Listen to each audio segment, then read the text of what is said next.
हमारी जनता सरकार मोर्चा की जो टीम है वो डॉक्टर साहब को ये कुछ बीज, देसी बीज अभी भेंट करने वाले हैं। और मैं डॉक्टर साहब के लिए भी ये जानकारी जो इन्होंने मुझे दी कि जो माधवा आश्रम है अपना भोपाल में, आप सब लोगों ने सुना है ना, हमारी जो ये आंदोलन की नींव है ये भोपाल गैस ट्रेजेडी से टिकी हुई है पूरी की पूरी।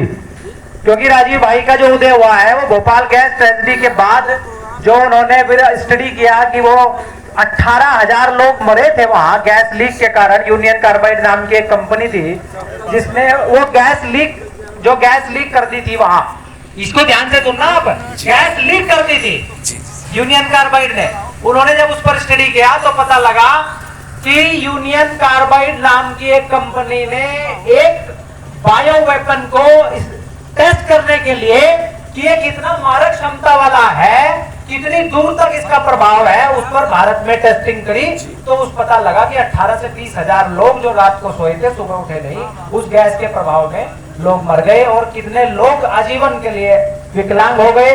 जो बच्चे गर्भ में थे, वो जो नागासाकी हिरोशिमा में जो हुआ था वो भारत में घटा, भोपाल के अंदर।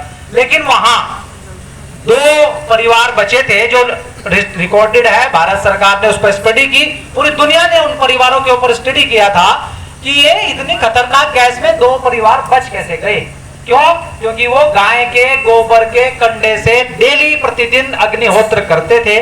तो वो माधवा आश्रम भोपाल के अंदर है जो जिसने अग्निहोत्र की विद्या को पुनर्प्रचारित किया देश और दुनिया के अंदर, और उस पर रिसर्च एनालिसिस करके सबके सामने वो विज्ञान बताया कि कैसे जो गैस आई थी वो यूनियन कार्बाइड से, जो गाय के कंडा और घी जलाने से जो बीटा प्रोपिलीन एथिलीन जो गैस निकलती है, ऑक्सीजन की सहायक गैसें हैं जो वातावरण में इतना पेनिट्रेशन कर देती है कि एटॉमिक रेज भी, एटॉमिक किरणें भी, विकिरण भी उस क्षेत्र में प्रवेश नहीं कर सकती।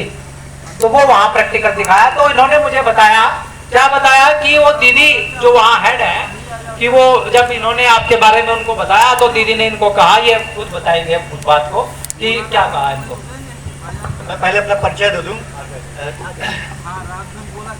सम्मानित मंच और हमारा जो है प्रायोजित मंडल जनता सरकार मोर्चा, मैं और हमारे किसान साथियों, क्षेत्र के जो है हमारी महिलाएं, माताएं, बहनें और स्वाधीन भारत अभियान के जो क्रांतिकारी बंधु हूँ। मैं कल शाम को मैं यहाँ भोपाल से आया, तो वहाँ का कार्यक्रम छोड़ करके 2 दिन का 11 दिन का था। तो मैं जो दीदी ने कहा कि कहाँ जा रहे हैं, तुमने कहा कि मिट्टी का पात्र जी, मैं बलहारा जी से मिलने जा रहा हूँ, हमारे जनपद के करीब आ रहे हैं।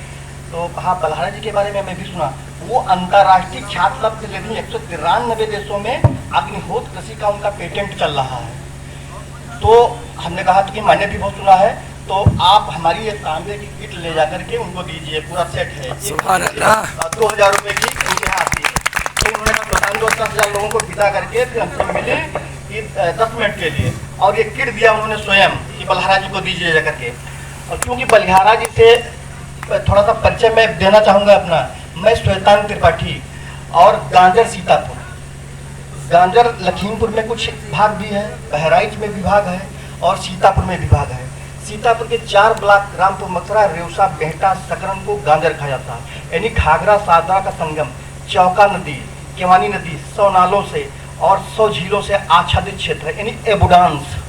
हमको गांजर क्यों कहा? ये क्षेत्र के मनीषी ने नाम दिया है। लखीमपुर में भी बात भी है, सीतापुर में भी बात है कि छोटे से चारपाई के क्षेत्र में हमारी फसल गेहूं गंज गया, यानी अधिक उत्पादन। हम वेदोक्त काल से गाय पालते थे, पत्तों के विकट का कारण ह्यूमस की अधिकता हो गई और इसलिए क्षेत्र गांजर दिया। इसी प्रकार से 300 साल पहले मैंने अध्ययन किया कि जो अमेरिका में था एबुडांस एसोसिएशन ऑफ अमेरिका, जिस कारण अमेरिका पूरे विश्व में आगे हुआ और वहाँ के मूल निवासियों को खत्म कर दिया गया। उसी प्रकार से अपना भी क्षेत्र गांजर है, यानी एबुडांस गांज दो। देश में जहर मुक्त मुक्त खाद्यान्न से पूरे देश को हम गांज देंगे। एबुडांस यानी लखीमपुर, सीतापुर, बहराइच। और ये जो धरती है जहाँ पे आप लोग बैठे हैं, हमने 2 वैज्ञानिक सन 12 में लोग सत्य तो नहीं हो रहे? नहीं बोलिए आप। 10 मिनट के लिए डॉक्टर पंकज त्रिपाठी आए थे, उन्होंने केवानी के इस पार देखा।